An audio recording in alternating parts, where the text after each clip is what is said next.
Song जुड़ी होगा आपके साथ। तो सॉन्ग में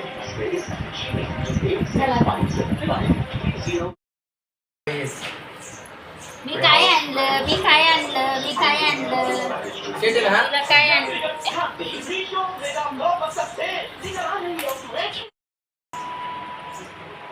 भारी दिसतो ग पण लय मोठा आहे. आता सध्या आपण हा ठेवून देऊ डुबी आपण हा ठेवून देऊ आणि फक्त एवढाच लावू तुला बघू.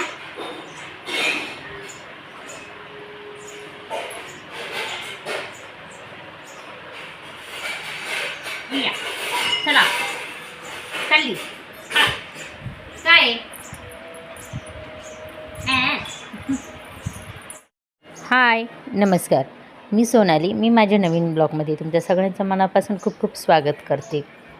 तर चला आजचा दिवस तुम्हाला खूप छान जावं हीच देवाचरणी प्रार्थना.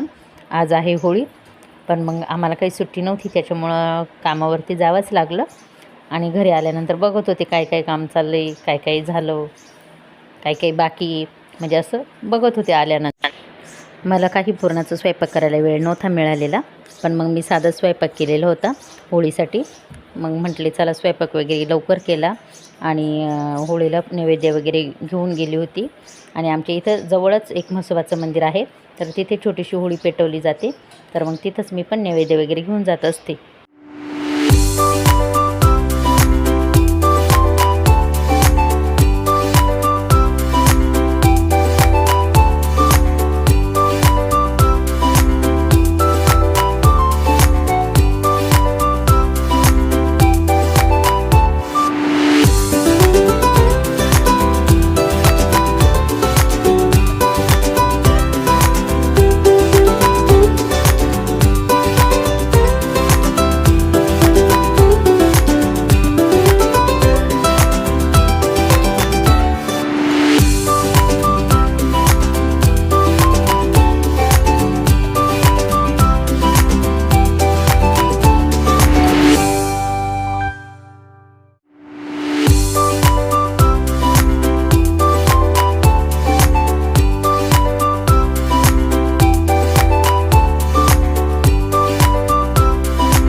हा आहे होळीचा दुसरा दिवस म्हणजेच धुलीवंदनाचा दिवस. तर आमच्याकडे धुलीवंदनाच्या दिवशी वीर वगैरे नाचवायला नेत असतात. तर मग मी पण ड्युटीवरून आल्यानंतर पटकन तयारी वगैरे केली आणि मला पण माझं वीर नाचवायचं होतं. तर आमच्याकडे भैरवनाथाचं मंदिर आहे सिन्नरमध्ये तर तिथे आम्ही सगळेजण वीर नाचवायला वगैरे नेत असतो.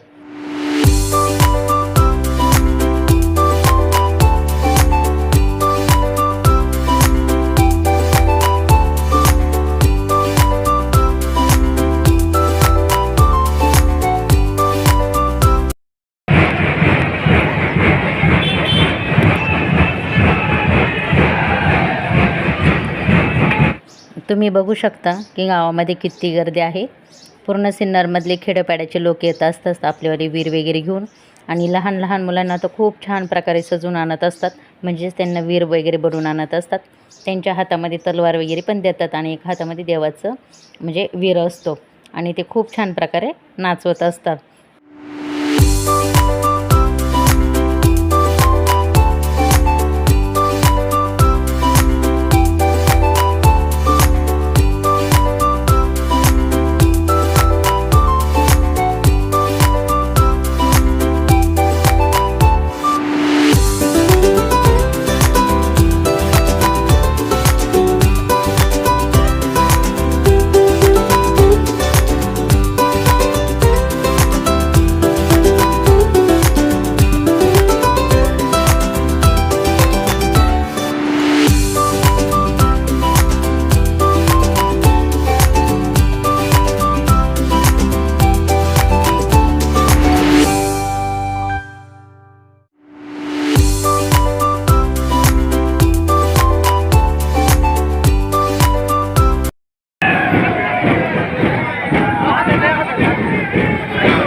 तर अशा प्रकारे आमच्या सिन्नरचे जे नवीन पिढीचे मुलं आहेत ते आजही जुनी जी परंपरा आहे आपलीवाली ती खूप आवडीने जोपासत आहे.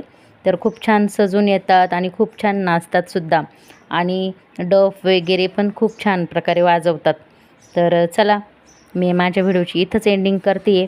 आणि जर तुम्हाला माझा व्हिडिओ आवडला तर नक्कीच लाईक करा, शेअर करा आणि सबस्क्राईब करायला विसरू नका. बाय.